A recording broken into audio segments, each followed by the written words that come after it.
Bonjour à tous, Jonathan Atlan de la prépa Orlhomme. Alors, c'est moi qui m'occupe du groupe WhatsApp, comme vous pouvez savoir. Alors, j'ai un peu une tête fatiguée parce que je reçois vos messages des fois jusqu'à 2h, 3h du matin. Donc, en fait, aujourd'hui, vous êtes beaucoup à m'avoir posé la question la technique du barycentre. Comment l'utiliser, comment ça marche, c'est quoi le barycentre. Sur Internet, c'est pas super bien expliqué, dans les bouquins encore moins. Donc, moi, je vais vous donner une méthode pour les barycentres. Vous allez voir qu'avec cette méthode, vous allez tout comprendre. En fait, le barycentre, c'est quoi? C'est une manière, c'est une technique pour gagner du temps lors d'un exercice. Parce qu'encore une fois, rappelez-vous, l'ennemi numéro 1, le jour du concours, c'est le temps. Donc, comprendre le barycentre, ça commence maintenant. Regardez bien, je vais faire un petit exercice classique. Vous avez... dans le barycentre, on parle de moyenne. Et souvent, quand je suis en train de donner cours, vous avez du mal à travailler avec les moyennes. Mais d'un seul coup, quand je vous donne un cas concret avec des notes, vous avez eu 16 en histoire, 18 en maths et 15 en logique, vous savez très facilement faire les moyennes. Je vais vous poser une petite question, regardez bien. Un cas classique. Vous avez 16 de moyenne en histoire. D'accord? Ça va être la première étape. Vous avez 16 de moyenne en histoire. Pendant toute l'année, vous n'avez eu que soit des 17, soit des 9 sur 20. Vous n'avez pas eu d'autres notes. Vous avez eu des 9 et vous avez eu des 17. À votre avis, pour avoir 16 de moyenne en histoire, vous avez eu plus de 17 sur 20 ou plus de 9 sur 20? Un peu comme Dora, je vous laisse un peu répondre un peu de temps. Oui, c'est bien 16. Exactement, parce que si vous aviez eu plus de 9, vous imaginez que la moyenne serait bien plus basse. Donc déjà, premier cas. On va faire ensemble deux exercices, d'accord? Donc, si vous avez bien compris cette méthode, on va faire deux exercices ensemble. Alors, c'est assez difficile de parler d'une caméra, je suis bien meilleur avec des élèves. Donc, je reprends. Imaginez, c'est un exercice que certains d'entre vous ont déjà vu, mais on va le faire ensemble. Dans une entreprise, vous avez 60 cadres. Certains gagnent 100 € par mois.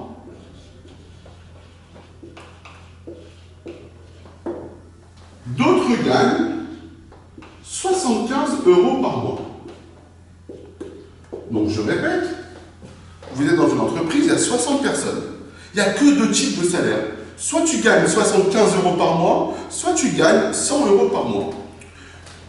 Mais on sait une chose, c'est que la moyenne de tous ces cadres est de 80 € par mois. C'est-à-dire que si on les prend tous, et qu'on fait une moyenne, c'est de 80 € par mois. La question,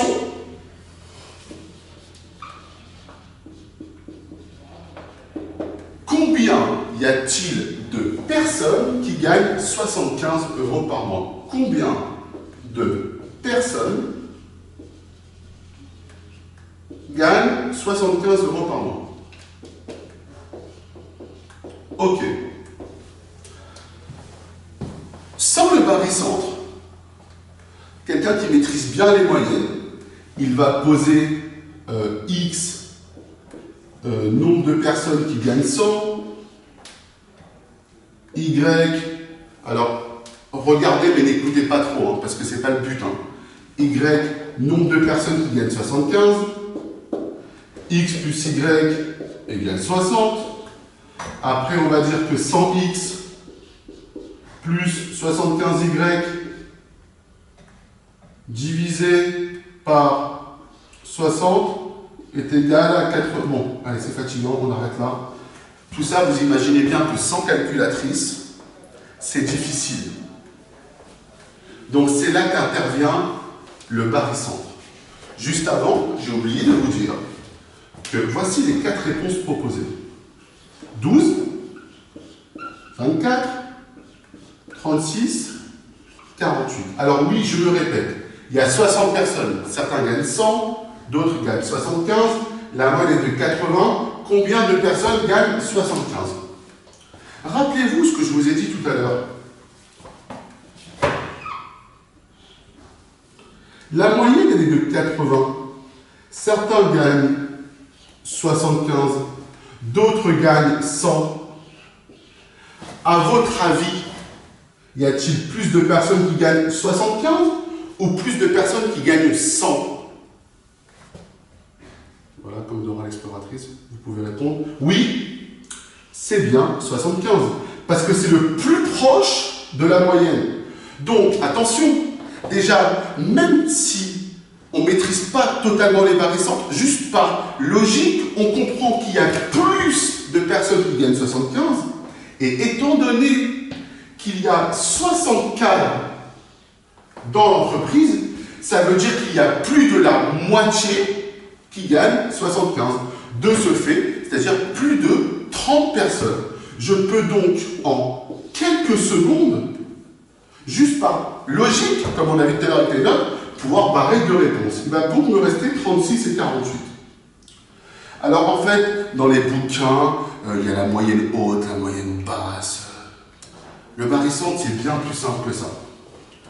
Vous permettez, je vais effacer ici, je vais mieux réécrire. Donc, comment comprendre le barycentre?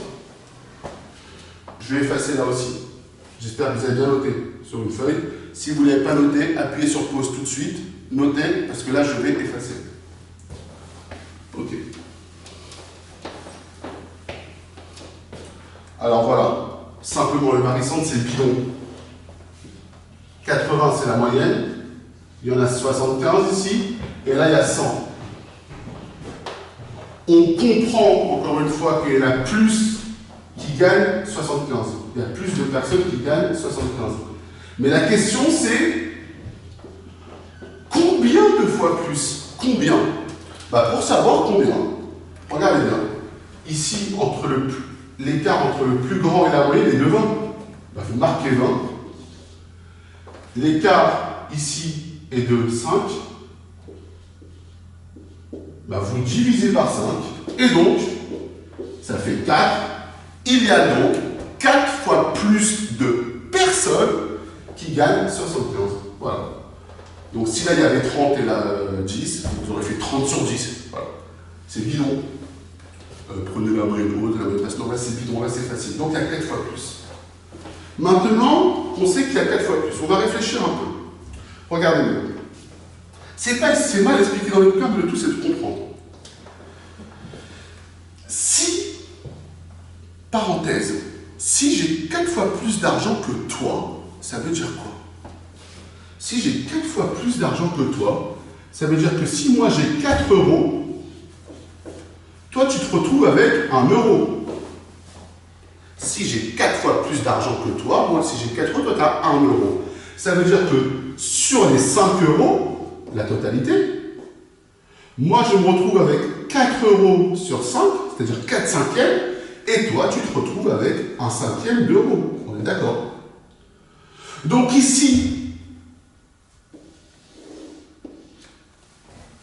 s'il y a 4 fois plus de personnes qui gagnent 75, ça veut dire que quand il y en a 4 ici, il y en a 1 là. C'est-à-dire que sur 5 personnes, il y a donc 4 cinquièmes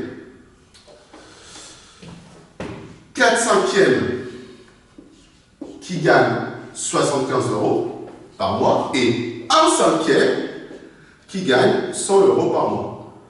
Parce que 4 fois plus, quand j'ai 4 fois plus que quelqu'un, c'est-à-dire que si moi j'ai 4 et toi tu as 1 sur 5 parts, donc 4 cinquièmes qui gagnent 75 et 1 cinquième qui gagne 100.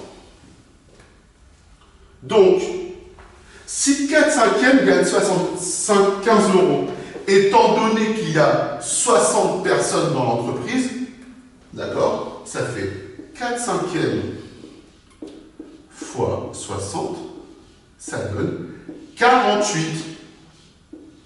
Et donc la réponse c'est bien 48. Et regardez bien, s'il y a 48 personnes qui gagnent 75, Étant donné qu'il y a 60 personnes, ça en fait 12. 60 moins 48, qui en gagne 100. Et il y a bien 4 fois plus ici. 12 fois 4, 48. Ça marche? Ce que je vous propose de faire,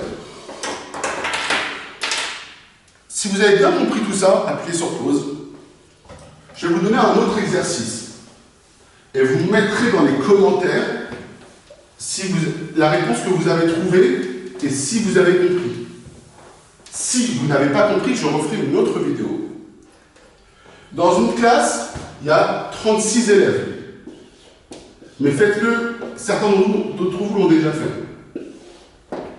Les filles ont 15 de moyenne.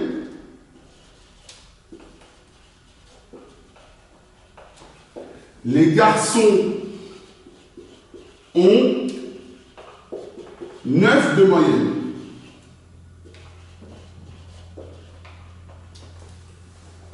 Filles 15 de moyenne, garçons 9 de moyenne.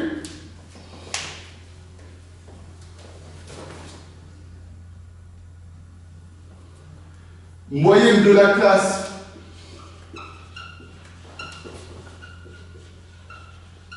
égale 14. Donc, filles 15 de moyenne, garçons 9 de moyenne, moyenne de la classe égale 14. Combien